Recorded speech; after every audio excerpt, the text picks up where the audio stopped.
Hey VW peeps, how's it going? This is Laszlo from Laszlo's Vintage BBG.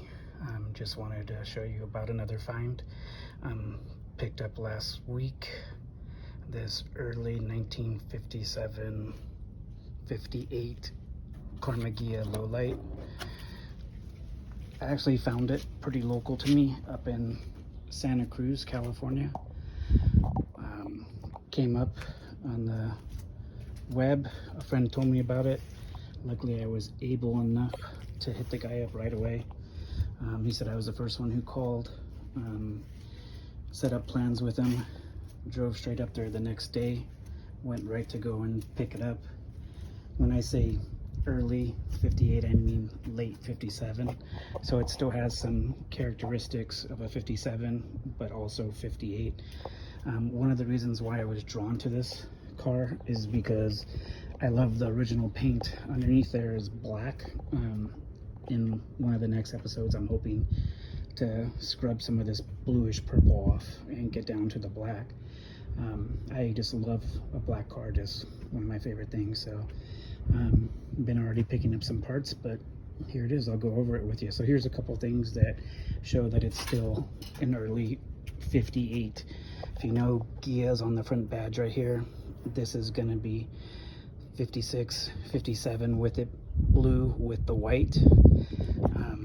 Also just a couple other things. The steering wheel, which is not on here, but he did give it to me, which is the semi Batwing. So I'm excited about that because the 58, 59 steering wheel for the later months is the one that has that crazy horn button, and that steering wheel is super expensive, out of my range. I think they're like going for $1,000, $2,000. I was happy that the person I bought it from was the second owner of the car, and it came with a whole bunch of extra parts. So we'll just do a quick little walk around over. One of the things also too, these are correct here. The only thing I believe that I might have to change is change these back to clear. I have picked up the missing bumper pieces. Going down the passenger side, nice solid car, super stoked about that. If you look here, it's got the correct, what I always call with the cat Karma Ghia. See how it has the little ears that stick up? That's how I've always been told about it. Also, one of the things, if you don't know about early Ghias, 56, low lights, 57, 58, 59, they all come out with non-pop-out windows on the quarter windows. I do have the window sitting there. When I was touring it home, I saw it flattering. I didn't want it to fly out, so I pulled it out just to be safe. Another cool thing is all the glass is all original secure, and it's the correct logo, which is pretty cool. Just little geeky things that I like. Coming around to the back has the correct, I believe, Karma Ghia rear badge, correct tail lights. Missing the back bumper, but I was lucky enough to pick one up from a friend of mine. Coming back down this side, the correct glass on there. Coming also is on low light Ghias. If you can see how it has this slight concave area, that's how you tell a low light Ghia handle. Opening to the inside, there's a brief look at all the nice black that's in there. Obviously this is not the correct handle, but all the rest is. Does have one of the correct seats. I believe the driver's seat is from a later Karma Ghia.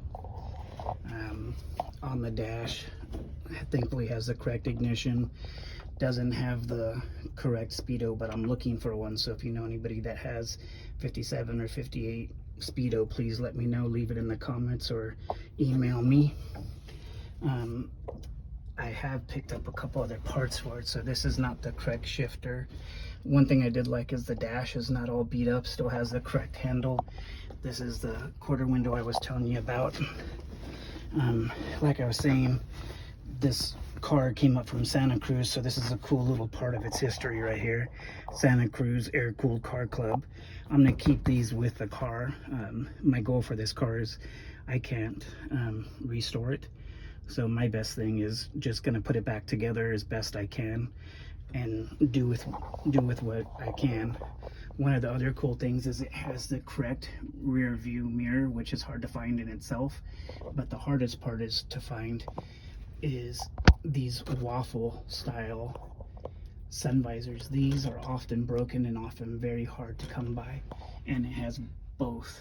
One of the cool things also, as you can see, it has this awesome shag headliner that's going to be coming out soon. There is some rust. This is a cover he put in. I looked underneath and it's actually not that bad. Don't know why he did that, but he had that probably laying around and just threw it in there. There's also some rust back here. Missing one part of the seat, but I'm happy that the seat brackets are there for the back seat. Not rusty at all in here. That's one of the biggest things too that I was so excited about this car, is that it wasn't all beat up. I'm gonna show you underneath the hood. As you know, with Carmighias, they're all one piece. The fenders, all that, none of it comes apart except for the hood, the doors, and the deck lid. So if you have a big accident in one of these parts, not going to be very easy to fix. So also underneath here you can see that the hood is also black too, so I believe this to be the original hood. Coming down into here, it has, one of the cool things is it has the original jack, and I actually had to use it when I was towing this car home. I got a flat tire and I had a spare tire and I had an impact wrench, but I did not have a jack, so I actually had to use the original jack to jack the car up to change the tire. So I was stoked about that. But you can see in here, this is where they're always hit, and it's not hit, not tapped, not anything. The correct gas tank with the fuel sender. Wrong gas cap, but I have the correct one right here that came with it. Here's one of the only things I didn't like, is they changed the wiring, but I've already purchased the correct 4 fuse block for it. So once I get the paint done and get this back down to black, that's going to be next after my list. First thing I wanted to do was just to get it running and driving. This is obviously not the correct mirror. That's coming off. These are not the correct windshield wipers. Those are coming off. Sort of sad the windshield's cracked, but I think I'm gonna roll around with it as long as I can until I get busted for it. Couple cool club stickers, Santa Cruz, Bus Junkies, I know them, they're cool guys. I like this one, the Deutschland Driving, pretty awesome. This badge, it looks like he drilled this in, so maybe he just glued it. I'm gonna take that off. One other thing, the car does not have the stock 36. I wish it did, but that's okay. It has a 1600 dual port in it. I did get it to run. It runs and drives. This is one of the main reasons why I got the car. I don't have it connected right now. When I start it up, I'll show you why. It's got a couple little electrical gremlins, but I can see the guy did some funky stuff, so I'm probably gonna have to do my best to rewire it all. But if you look in here, not hit, not smacked, more of the original black paint underneath, which is pretty cool. Super stoked about that. Coming over to some of the spare parts that came with it. Came with an extra headlight, came with the correct steering wheel. I'm going to be changing that and putting that on. A couple parts that I've already picked up for it already is the correct shifter for low light, the correct side mirror, so I'm stoked on that. I picked up the correct turn signal switch because I believe that one to be a bug. What else? He was in the process of doing a dual master cylinder, so he gave me all those parts. I just love it when the owner is generous and gives the new owner the parts that he was going to do onto the car. I'm going to start it up, but I'm going to show you what I was talking about with a couple little gremlins. So we do this, do that, clicks, give it a couple little gas. So here's one of the things. You come around,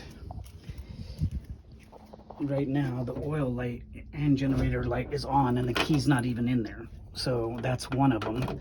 That's the gremlin, that's why I don't leave the battery. The other one that I see is that the headlight is on, only on one side. So I'm gonna start with some grounds, but we're gonna try to start it right now.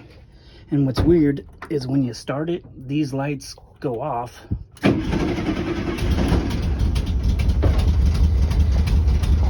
you can see, the lights are off. Let me give it a little bit of gas.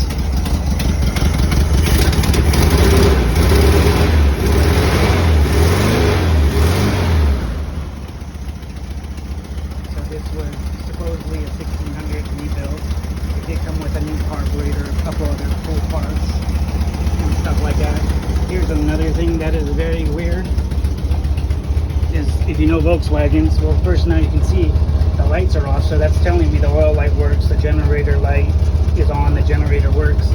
But check this out, turn the key off, it doesn't shut off, so that either means the grounds are real bad or the ignition might be messed up.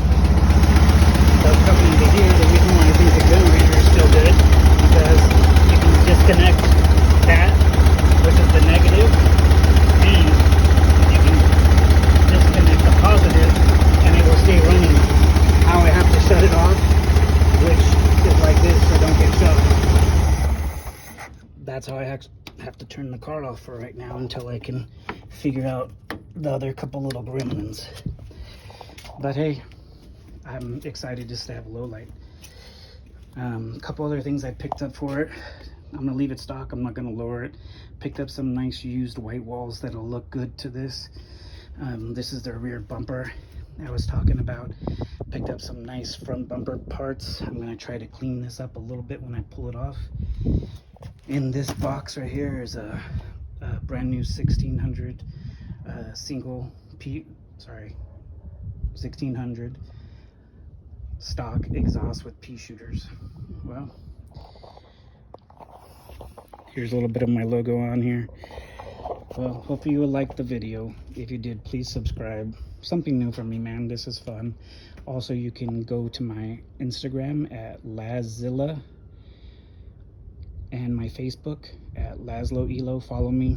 I buy and sell Volkswagens. I keep them, I sell them, I trade them. I have tons of parts. Once again, thanks for checking it out. Have a great day.